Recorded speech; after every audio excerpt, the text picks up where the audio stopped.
Happy or sad? Sad. It's okay. I have warned you. This will break your heart. Wow. Just go to my Twitter account on 20th of April 2022. Yes, I'm mentioning the entire date. Morning 7:50 AM एक map के ऊपर मैंने draw किया था कि bitcoin कैसे नीचे आने वाला है. सो हाँ, डेफिनेटली 20th of April को नहीं गया था, कल गया था. इवन कल के वीडियो पे भी मैंने वार्निंग दिया था कि bitcoin is now about to cross a very major resistance. अगर वॉल्यूम सपोर्ट नहीं मिला then definitely we can see a downfall. But मैंने ये एक्सपेक्ट नहीं किया था कि ये वाला डाउनफॉल बिटकॉइन के प्राइस को $40,000 के नीचे लेके आएगा. I was thinking, probably bitcoin ये वाला जो मूविंग एवरेज है उसको होल्ड करेगा, but this was a complete surprise. सही में I was not expecting कि Bitcoin could go down below $40,000. So anyways,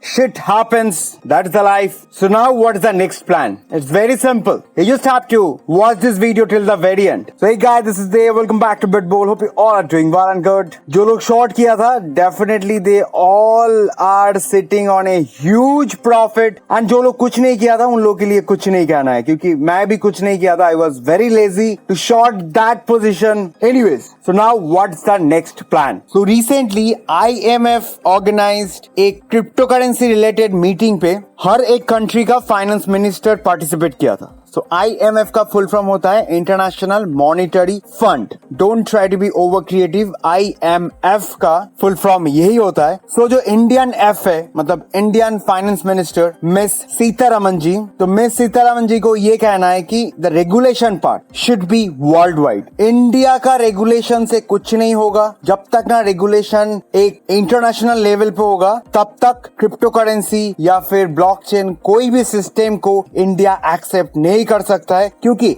borderless मतलब अनरेगुलेटेड अनऑथोराइज्ड इतना सारा कोल्ड वॉलेट से एंड जहां पे बिलियंस मिलियंस ऑफ डॉलर पड़ा हुआ है, उधर से हम लोगों को टैक्स नहीं मिल रहा है, तो हम लोगों का नींद नहीं हो रहा है. That is why the regulation should be world wide. तो इसके चलते इसी ने ये भी बोला है, जब पूछा गया था कि why 30% tax and why 1% TDS, तो फाइनेंस मिनिस्टर ने ये बोला है कि 30% tax is our sovereign rights and 1% TDS is to locate that transaction, that who is transacting and who is receiving. And ये वाला 1% TDS एक्सक्लूड नहीं है. जो 30% टैक्स है उसका ही एक पार्ट है. तो टैक्सेशन के टाइम पे ये 1% TDS बैलेंस हो जाएगा, एंड ये बैलेंस कराने के चक्कर पे आपको वही 1% से ज्यादा फीस आपके CA को देना पड़ेगा, क्योंकि आपके बस का बात नहीं है to track all this transaction. कब 1% ट्रांजैक्शन हुआ था, उसका बैलेंस क्या होता है, फिर जो real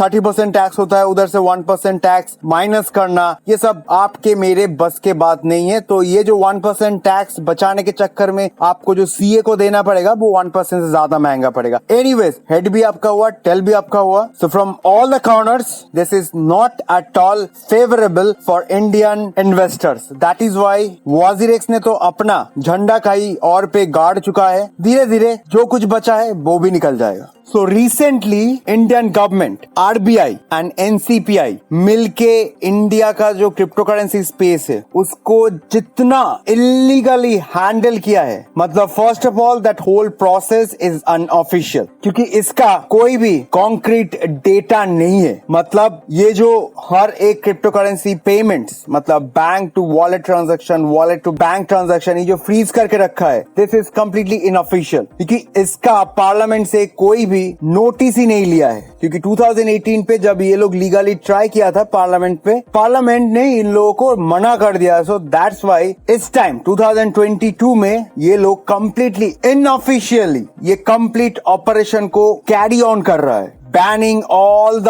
payments, banning UPI, even कुछ क्रिप्टो करेंसी एक्सचेंजेस का बैंक ट्रांसफर भी बंद है. This is completely inhuman, unacceptable behavior from RBI, NCPI and Indian government. This is how they are using the power of their position. But an organization like IMF, International Monetary Fund and World Bank believes कि India में crypto currency related, blockchain related इतना ज्यादा talent से that IMF is initiating that regulation. India पे जो crypto currency regulation है, that is their top most agenda.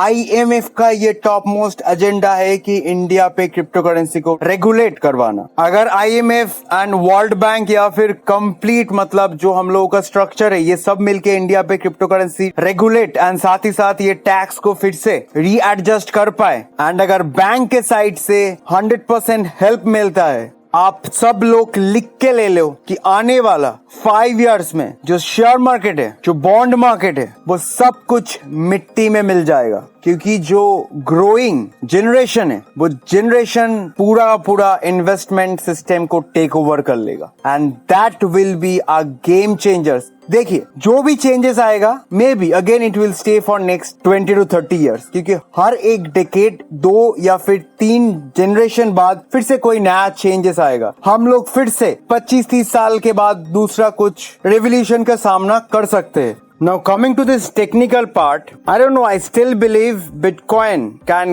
go below till 30 or $31,000. And इसका भी update my last 15th of April दोपहर 2:59 PM को दे चुका हूँ. You can go down below in the video description जहाँ पे आपको Twitter and Telegram का link मिल जाएगा and you can get all this news, you can get all these technical updates on time, live, every single day. If there is any important update I feel you should know, I will definitely update this into my Twitter account. Now in this one day candlestick chart, कल जो resistance line के बारे में बात कर रहा था 42,500 उधर से रिजेक्ट हुआ है, मतलब बहुत ही तगड़ा वाला रिजेक्शन हुआ है एंड जस्ट होप कि bitcoin hold this upward trending line. अगर ये वाला ट्रेंड लाइन ब्रेक किया and if there is a one day candlestick closing below this trend line, then उसके बाद जो भी होता है मतलब 3 से 4 दिन के बीच में bitcoin can go down as below as $30,000 to $31,000. See again, the condition is if there is a one day candlestick closes below this trend line, as you guys can see, आज तक कोई भी candlestick इसके नीचे close नहीं हुआ है. 3 times price इसके नीचे आया जरूर था लेकिन immediately recover किया है. Even last day पे भी जब ये वाला लाइन पे टच किया है एक पुश बैक तो आया है, but that push back was not enough.